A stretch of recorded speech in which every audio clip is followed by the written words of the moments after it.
The next session is something that I'm sure most of us have been looking forward to. We always talk about how the film industry in general in India is, of course, the heart where it all lies is Bollywood, of course. But one industry that is giving Bollywood some serious competition, if anybody would like to name it that way, is certainly the South industry, be it the Telugu, Tamil, Kannada or Malayalam cinemas. And the next session is exactly going to talk about that as to how a move from the South industry to Bollywood is like. And perhaps one of the best person to tell us a little more about it. Ladies and gentlemen, it is a pleasure that we have our special guest for the day who's arrived and who's here with us to talk to us about it. But before I request her to join us on stage, let me have the pleasure of requesting the person who's going to chair this session to join us on stage. Komal Nata, film trade analyst. Can we have you on stage, sir?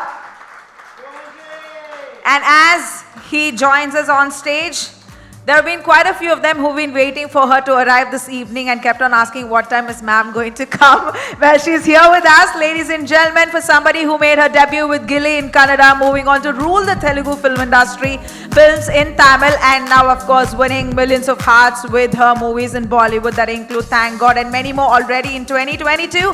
Ladies and gentlemen, put your hand up, please, for Rakulpreet Singh.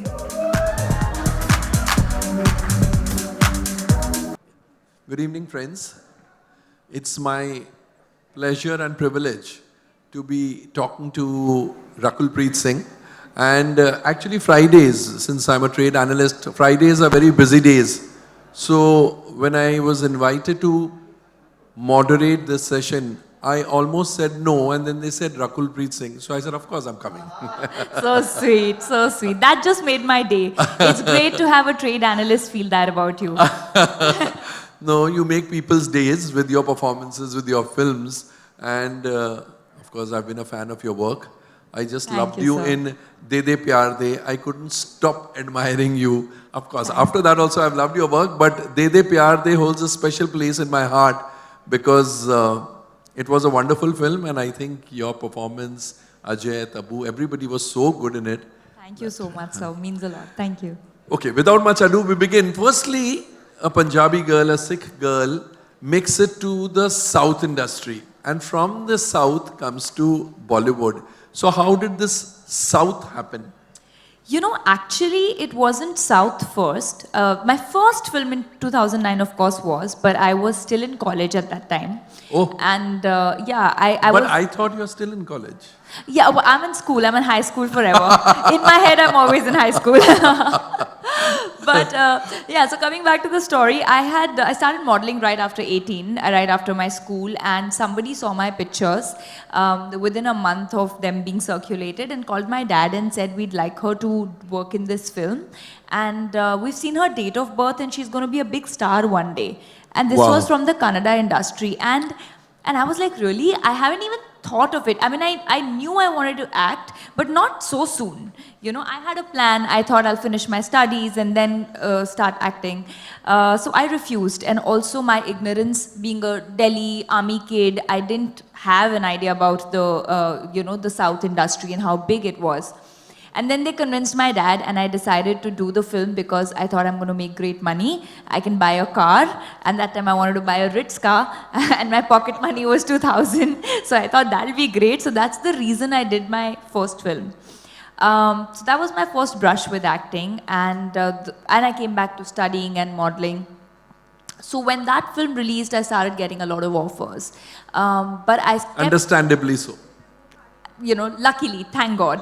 But I had no idea, sir. I was so naive. I was so new. I had nobody to tell me what's to be done. And you wouldn't believe me, some of the biggest makers would call from Telugu. I would go meet them, and then when they said 60 days, I would say, no, if you have something for 5-6 days, give me. Because I don't have time, I'm doing maths honors.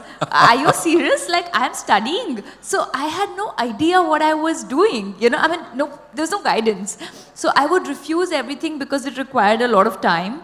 And my plan was I'm going to go for the pageant in my final year and then properly pursue film. So I did Miss India in my final year of college. I won the Miss India People's Choice and a couple of subtitles. And then I moved to Bombay. And then Yariyan was my first film, actually. I shot for that. And then 2 days after that, I started shooting for my first film in Telugu. Finally, having said yes to a Telugu film after 2 years of saying no. And you gave 60 days or 65 days? I gave as many days as you want because I had all the time. And that released 1 month before Yaria did and became a big success.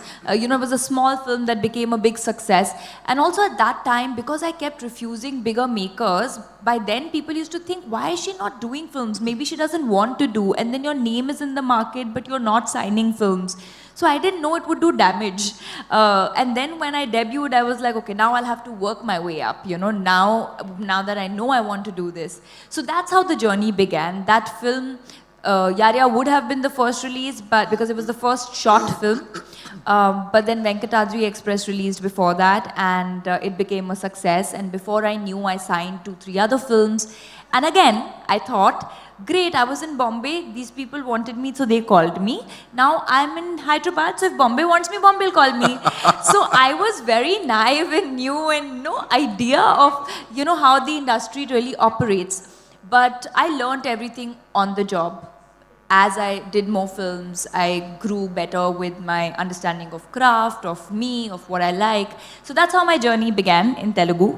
And then after 4-5 years of working there, I started getting offers in Bombay. And then I started, then Ayari happened, and then De De Pyar De happened, and rest you were witness to. As you said, and then I learned so well. No, but it's been a long journey, but it's been a beautiful one because it's been a lot of learning and self-growth. Yes, plus you've got the love of the audience, which is what matters finally to every star, every actor. So you learned the language also, Telugu, or you used to memorize your dialogues and let somebody else do the dubbing? How did it work? Now I speak Telugu very fluently as I speak Punjabi. Wow. But my first film was like cramming up history, you know. So I was given lines and I was just, I would understand what each word means and what's the basic meaning of what I'm trying to say. But as I kept working, I think within 2 years I was speaking the language.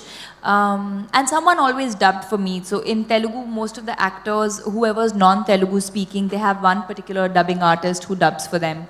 But yeah, I learned because I'm also a very FOMO person. I can't not know the language. I like to be one amongst them. You know, if I felt that if there's an industry that has given me so much respect and my bread and butter, the least I could do is learn the language that is giving me my career.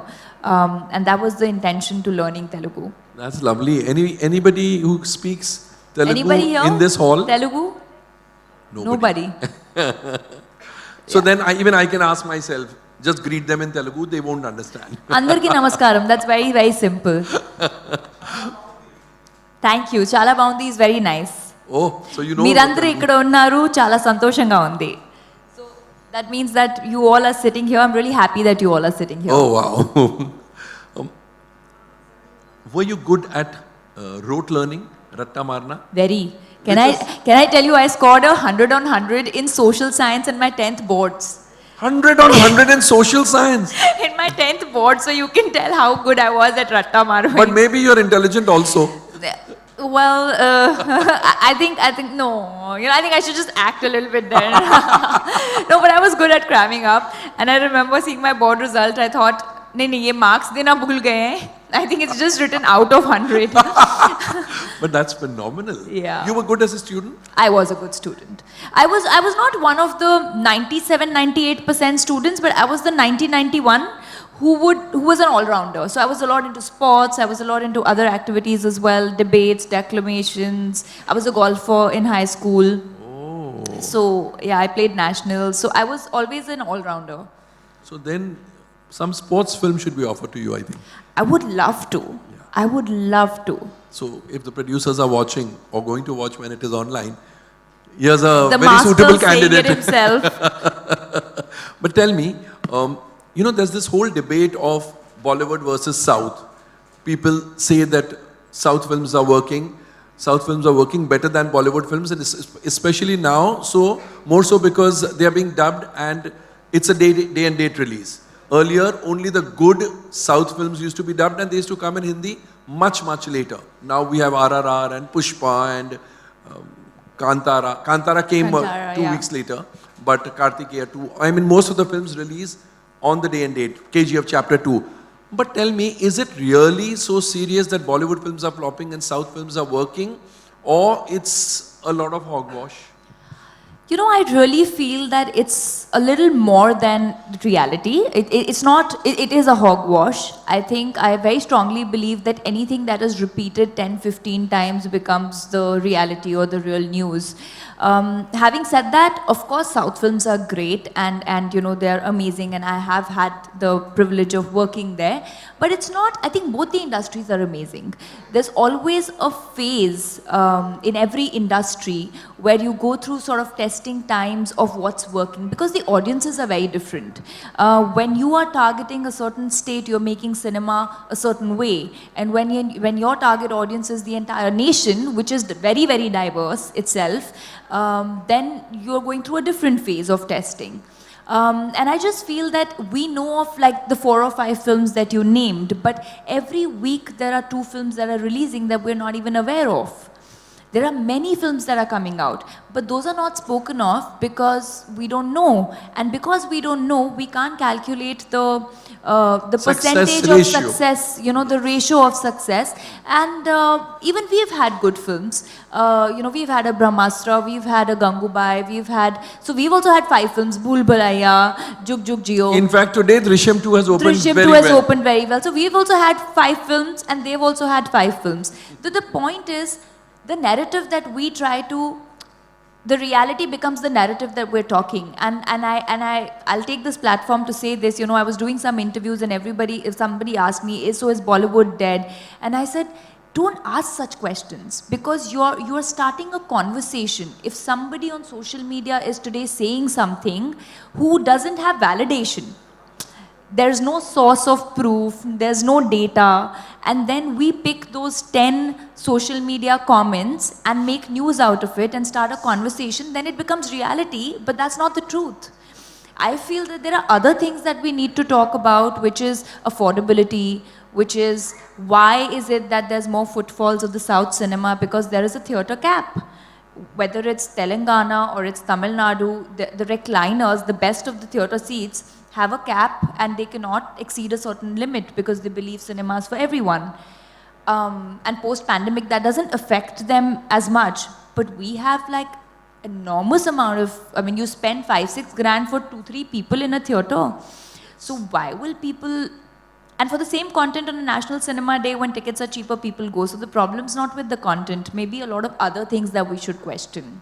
You know, but people say that the ticket rates are so high because the cost of production has gone up.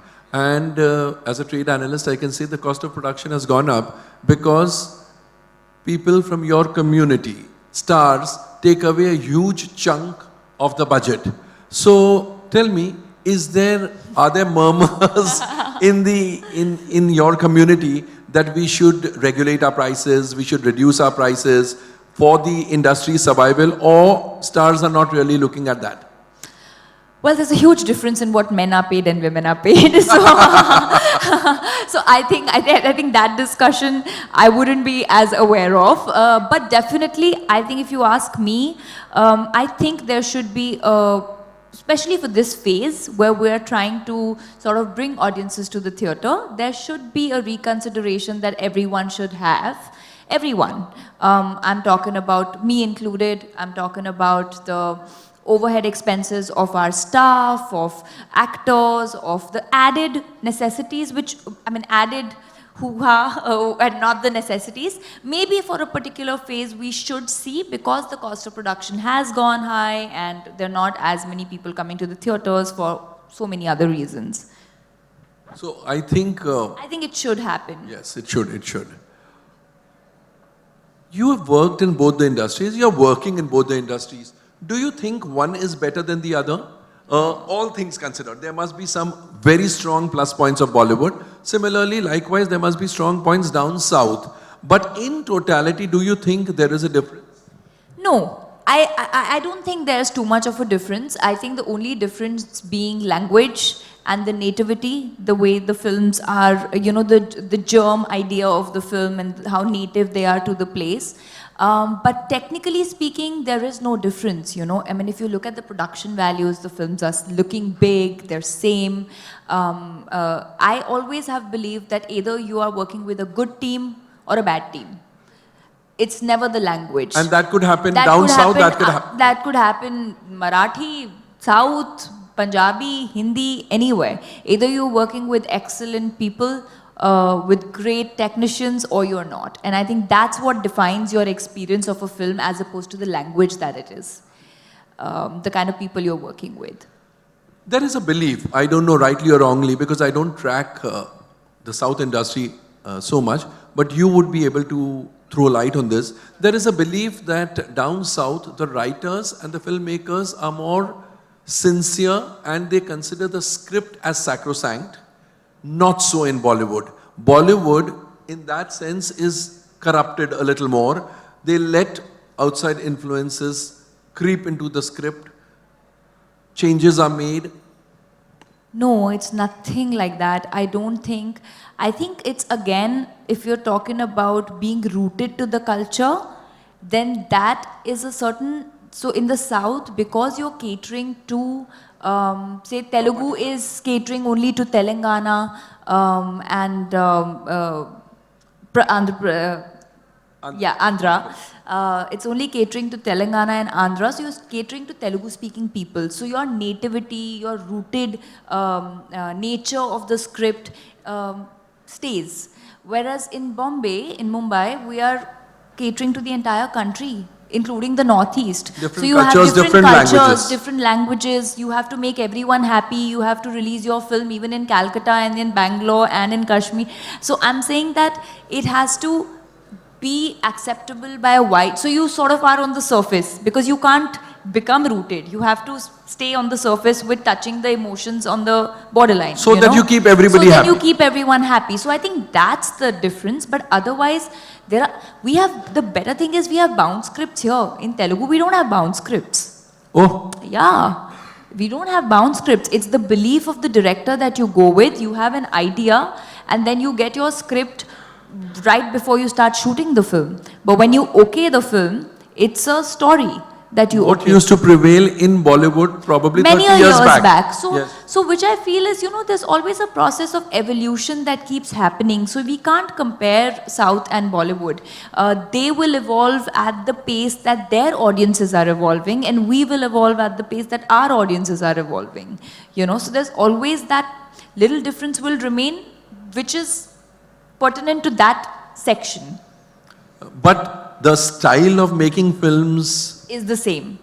Is grand, is amazing, is the same. The only difference technically is that in the South, which I love, is you start the day early and you wrap it early. Generally 90% of your shoots finish at 6 o'clock. So it's a 9 to 6 call sheet.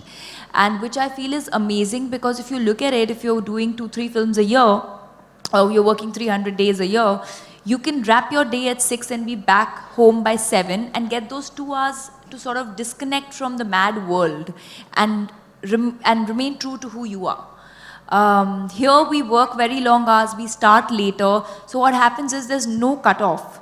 You do a 9 to 9 shift, matlab by the time you get home and you leave in the morning, you are just that character. So there's no switch on and switch off, which I feel technically is amazing if we can, start early. But things don't start early in Bombay. People like to sleep long hours. Yeah, or they sleep late, party till very late, sleep late and therefore wake up late. Yeah, so I'm a morning person, so I love that, you start your shoot at 6, 7 and you're done by 6 in the evening. So there's so much you can do in the evening post that, just to disconnect, spend time with your family, watch a film, friends. Which is to say that you don't like to party too much? No, I don't. Yeah, I don't. It's a task for me, sir, to stay up because I like to sleep at 10:30, 11. And all these Diwali parties that I was going, I don't drink. So all these Diwali parties that I was going to, I had to have coffee before I entered, and every party I've cribbed, why can't it start at 9? Why do people go at 11:30? It's my bedtime. So it's a task for me to last the parties. Yeah, but I like to celebrate, and I'm the kind of person who has my little gang of 5-6 people, and I just like to chill with them. I'm more a house party person, just like do dinner, chill, not the loud music person. I think somewhere the army discipline is also... Yes, it's ingrained. Yeah. You know, there's this another talk about OTT overtaking cinema. Firstly, do you subscribe to the view that OTT platforms have stolen a march over Bollywood? That is, the small screen has outshone the big screen? And if so, what could the reasons be? Not just Bollywood, I think overall, Overall. and which is why there's a strike that happened in the South to sort of delay the OTT release. So I'm sure that even they sort of figured, so overall this is a general phenomena, and that and obviously why not, you know, I mean not everyone, like I said, has the ability to afford and spend so much, and especially post-pandemic, where people have had very tough lives. We are sitting here, but we were lucky ones who had a house. A lot of people didn't know about their future. So now when they know in a month they can see the same thing that they've already paid for, obviously it's a human tendency to save, and you know, and it's at their own comfort, their own timing, sit at home, call as many people, eat the food that they want, not have to wait for popcorn. But that cinema experience, they will not get. Yes, they'll not get that. But how many, which is why today the larger than life cinema is working. That is the kind of cinema that we'll go to theaters for, is what people are thinking, possibly. You know, if it's a community film like a Bhool Bhulaiya that you can enjoy with your friends, we'll go to the theater. But if it's a film which is a good film, I want to watch it, but I can wait. I can wait a month. So I think that, but being an actor, I'm not necessarily, though I love OTT, the kind of content that it offers, I don't know if this is the right thing, the way the films would suffer or the makers would, or they'll definitely have to be sort of restructuring of the system in some way, which obviously the makers would know better. So probably delay the OTT release. Delay the OTT release. Like we used to have satellite back in the day, we still have it, which was, you never knew when the film's going to come on TV. Even if it's not delayed, don't give a release date. Possibly, you know. Any OTT makes lovers a lot of might sense. just kill me for this, but No, I but just makes a feel lot of sense. sensibly, or then the system has to be restructured where the cost of the films are, you know, reduced, or the kind of films that are being made. But that's a conversation that needs to be had internally, because if there's something that's available, then how do we expect the public to come? So definitely a deferred release date is something that I feel should be a conversation. I think you've got a very valid point. You are fond of watching web series content on OTT? Yes. And what are your favorite shows? Tehran is my, you know, very favorite. I love The Crown. I just started watching the 5th season. House of Dragons. Yeah, all-time favorite, Homeland, Breaking Bad. Oh. Of course, Family Man. Yeah. Okay, Family Man also. And you would like to balance big screen work with work for the small screen, or you would think about it at a later date? No, I am absolutely very open to OTT, but I feel that OTT is such a lovely platform that gives you so much more to experiment than a film's duration of 2 hours. So I would wait for a path-breaking content, like I would love to do something like a Quantico. You know, being the Fauji in me, I'd love to do something like that. So something edgy, something cool. So I'm absolutely open to it, but if something path-breaking comes my way, then. Do you think OTT has sort of educated the public in understanding that content is king? Absolutely. And I think it's also pushed our makers to do their best in terms of recreating or sort of writing better content, you know. I mean, actually, if you look at it, today there's so many scripts which are female driven which are being written. Which couldn't have probably been made as films. Probably been made as films earlier. And I think OTT itself has opened a huge amount. It's a beautiful platform where more content can be experimented, more actors are getting opportunities, more makers, more directors, more writers, so much more employment of the film industry. And because they are creating some content, it's also pushing films to do better and write newer stuff. And because of OTT, you're also watching content from the West, from Korea, from everywhere. From all over the world, From all yes. over the world. So when you know that there's the best available at the click of a remote, then you have to push your own content, you know, in terms of film. So I think it's great. It's directly proportional sort of a situation. Good, very nice. The buzzer has gone off. So I'll give some time to the audience to shoot questions. I'm sure people want to talk to Rakul. So please shoot your questions. Make them brief, please. Nobody has a question? Nobody has a question? I think Rakul has explained everything. Okay. Hi, Hi. I'm Terence Cardos. So, have you ever tried doing international films, like a Hollywood movie? I mean, I would love to. Have you ever tried? तो आपने ऐसे पूछा मुझे लगा बोलोगे have you ever tried Japanese food? It's not in my hand. I'm sure. I mean, if it's meant to happen and if an opportunity comes my way, definitely I'd love to. Thank you. Thank you. Yeah. Yeah, you're.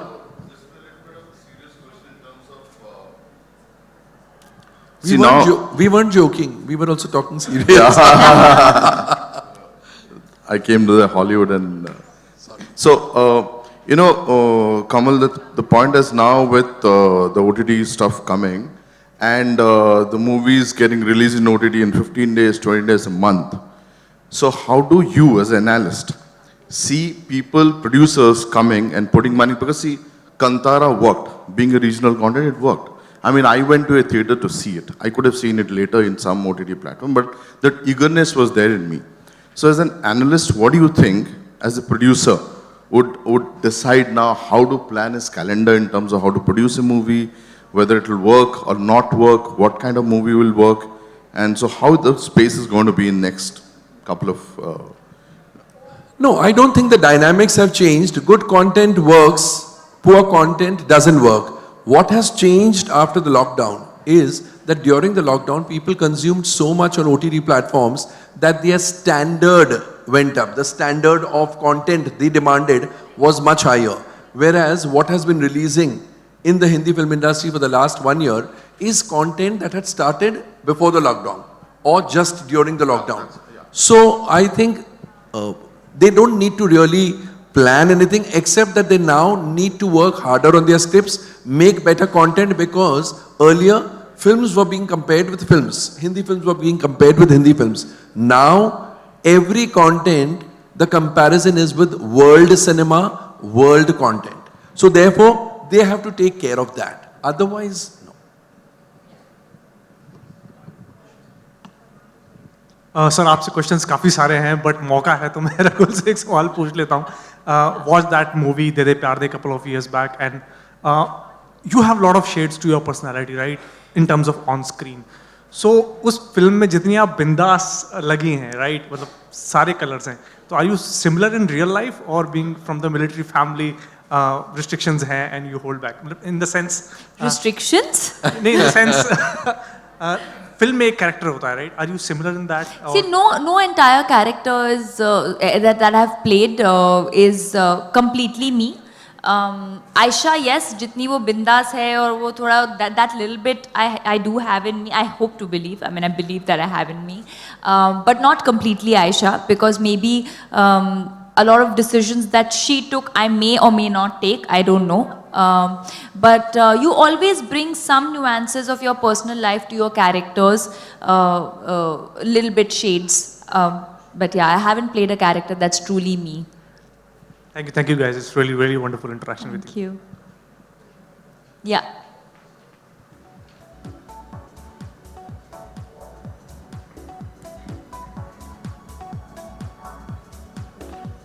Any more questions? There. That goal. Yeah.